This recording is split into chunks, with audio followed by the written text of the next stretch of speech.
Big Ten lost the Heisman winner, #1 overall draft pick at QB in Fernando Mendoza, but the cupboard far from bare at that spot heading into this year. And it starts with the guy you were just watching, Dante Moore, turned down the draft to return to Oregon. Julian Sayin was a Heisman finalist. Jayden Maiava, Damon Williams, both put up huge numbers. So you look at some of those returning starting QBs, and as Yogi rejoins us, put this group into perspective, Yogi. How do you think the Big Ten quarterback group stacks up with what we've seen in recent years?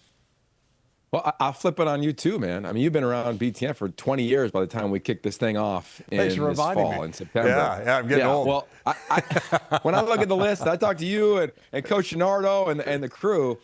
This is the greatest year, I believe, with the greatest depth and the most talent at the quarterback position in the history of the Big Ten Conference. Not just realignment, but any year when you look at this thing. I mean, you look at that graphic you showed there, there's elite players. Look up and down the rosters. I mean, outside of maybe two schools, you're trying to figure out who's going to be the guy there. We don't know who Iowa's quarterback going to be, but when you look, top 10 quarterbacks in this league, good luck. I mean, it's a fluid list. I understand at the top, Dante, Julian, you got to have the conversation with the graphic I just referenced. But this is an elite year, and when you look at the games, last couple seasons, the games get tighter and tighter. You just talked to Coach Fickle about how this league has grown in the last 3 years. How about 16 games by 3 points or less? That's 3 throws in the second half. That's field position. That is a decision. That's discernment. That's Dante Moore, Julian Sayin, Malik Washington, Bryce Underwood. I mean, this is big time. It's NFL light to a large degree at this position. Can't wait to watch these guys get after it. It was really fun to see them in the spring. And there's a lot of talk nationally about how great this quarterback class is in general, the upcoming class for the NFL draft. And again, I think a lot of that is fueled by the Big Ten. One thing I always think about is for years we would talk, Yogi, about how many Doak Walker finalists we had in the Big Ten, which was great. I mean, it's an incredible running back league, but I think we know that the sport is more quarterback driven now. And so when you're talking about Heisman finalists at that position, I think that speaks to the evolution of the league. Let's start with Moore. I mean, we watched him on the way in. Honestly, were it not for the fact that the Jets had the #2 pick, I think there's a chance he'd be in the NFL right now or be getting ready to head to training camp. There obviously wasn't a long list of guys beating down the door to play quarterback for the Jets, but it speaks to how talented he is that he very well could have been the #2 pick. Yeah, I think that whole list of players has a chance to be the #2 pick. And I think that whole list of players have a chance to find their way to New York City. And Dante Moore, I think, is the leader in the clubhouse. Coming off of watching them practice a week ago, he's taken the next step. He really has. And what I love most about his path, it's been highlighted many times, is that he took a pause, right? Dylan Raiola has taken a pause, right? A lot of guys have had to do that in their career. I think it's the greatest thing for him in this era in terms of when he came and sat and learned and last year went and thrived. Well, he and Julian Sayin have something in common, and I'll lead with this, and I'll say it all throughout the offseason. They finally have the keys to the car. I mean, last year, I came on this show, and I said, I think Dante Moore is going to be the starter. Dan Lanning didn't say it until the first game happened. Well, he's been the guy all offseason long, and watching them practice, watching him interact with Drew Maringer, the new offensive coordinator, he's just got a mastery about him where he looks like a vet in the NFL. Why? Because he's been in the system for a couple years, even though it's a new play caller. It's the same head coach. It's the same system with a couple little wrinkles. I look at his offensive line, legit. You look at their wide receiving core. I mean, look out. DeCorian Moore, he's going to be all everything. I mean, he's going to be one of the most dynamic players in this league and might be the best receiver the Ducks have had in quite some time. So I'm all in. I think this team has all the tools to take the next step, which would mean they'd be playing for a national championship this coming season. Right, made it to the semis last year. And it's interesting you talk about the pause that he took. Dylan Raiola doing the same thing. He's in that quarterback room now at Oregon, expected to be the backup this year and then move into that starting role next season in much the same way Moore did a season ago. What about Sayin? Heisman finalist last year. Nice to have Jeremiah Smith to throw it to, but a guy who put up astounding numbers. What do you think in terms of the development he could make this year? Yeah, well, what's fun about my path is I get to meet these guys when they're 16 at the Elite 11. It was Dante Moore, it was Julian Sayin. It's a majority of the starters all across college football. And the same thing with him last year, right? We were there. It's a battle with Lincoln Kienholz at the time, and now he's the guy. And I just think you watch him and you watch his growth. It was purposeful from Ryan Day last season. We talked about it all year. Run the ball, don't make mistakes. We got a more talented team, beat Texas. And you watch them throughout the season. obviously ended in a way they didn't anticipate with the loss in the CFP and the Big Ten title game. But the point is, he's real. I mean, he was on that Heisman stage as a redshirt freshman. I just don't think that can be underscored enough. I mean, he was a redshirt freshman. Now he's the guy in this system. One thing I took away from practice, outside of incredible accuracy, obviously great decisions within this offense. It's a different offense, right? A little bit in terms of in the NFL influence of the new offensive coordinator, Arthur Smith. But what I noticed was afterwards they're running sprints, and he finished second on the whole team.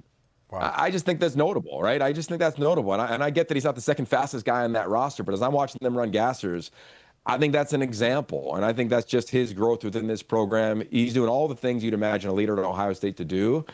I think he's primed for an elite season. They got the best player in the country in Jeremiah Smith on their roster. Look out. I can't wait to watch this program. You look at this offensive line. They got 4 seniors, returning starters, all guys that played a ton of football that'll play up front. They got a bunch of backs.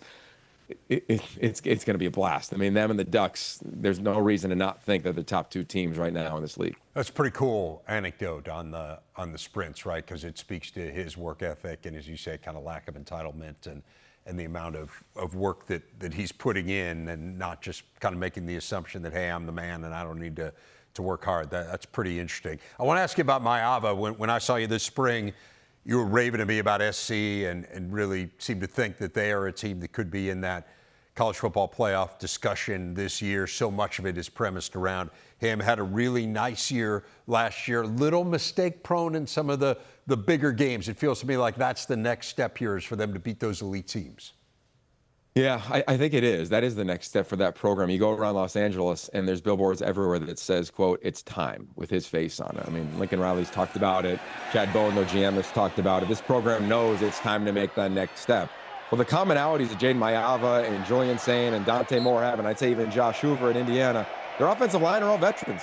And for USC, they're returning everybody out front. I think that's just a huge part of this team. Their offensive defensive fronts look the part. And for him, not only is he the guy, but he understands this system with fluency.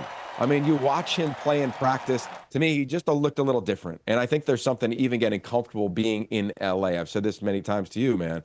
When you sign at SC as a quarterback, you are a household name. But when you start, you're a Heisman candidate. And you get comped to Caleb and Leinart and guys whose full names you don't even have to say because you just know who they are.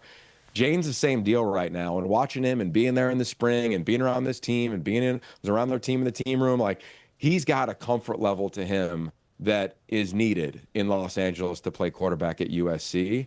And I can't wait, because I know they got a couple of games early on, but that Oregon game, can we circle that right now? When Dan Lanning and the Ducks come to town, I mean, that is a moment, not only for their season, but I think for both of these programs, the way they recruit against one another. And I think Jayden, he's got a chance, of course, to be the difference in every single game.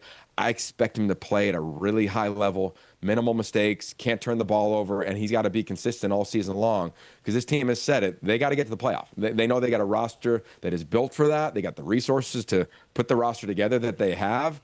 This young group is very blue collar, which I love. There's not an arrogance about this freshman class. And then you bring in Jayden Maiava, one of the more humble quarterbacks in this league.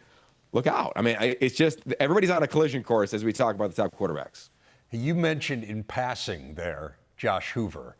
I want to ask you a little bit about him and your expectations there, because I think we all know Curt Cignetti has told us in no uncertain terms, hey, you sign with me, you're going to be an all-conference guy, you're going to be in the hunt to be an All-American. The track record is there with him. What do you think about Hoover in the way that he will fit into that Indiana offense? Yeah, for sure. I'm talking about, like, who's on the collision course, and I don't want any of the smoke from Brian Haynes' Twitter account. Like, Indiana is real, okay? Let me be very clear about that, because they are. And Josh Hoover's a big reason why. The bigger reason is the operation Curt Cignetti runs. I mean, I was out there in practice a couple weeks ago, and the efficiency, the accountability, the standard, all the cliches we hear are on full display. As you know, Dave, you're around that program as close as anybody as well. I think for Hoover specifically, this is a guy, look at his time on task. 31 starts, almost 10,000 yards, over 70 touchdowns. And I watched him in practice. It's kind of like a judge machine. I mean, the ball is out within this system. And as Curt Cignetti said earlier on in spring, his best friend is an offensive line that's going to have 4 redshirt seniors, fifth-year seniors on their offensive line is how I project it now, and a defense. You're going to run the football. You're going to have an elite defense. You're going to be just fine at the quarterback position. And then you add in Nick Marsh, the wide receiver group, the running backs, the health of the running backs coming back, some new faces at that position. I think he's going to thrive.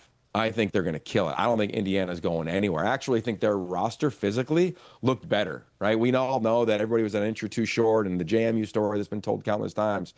You look at some of the new bodies in that program, whoa. I mean, they look just like when I go to Eugene and went to Columbus.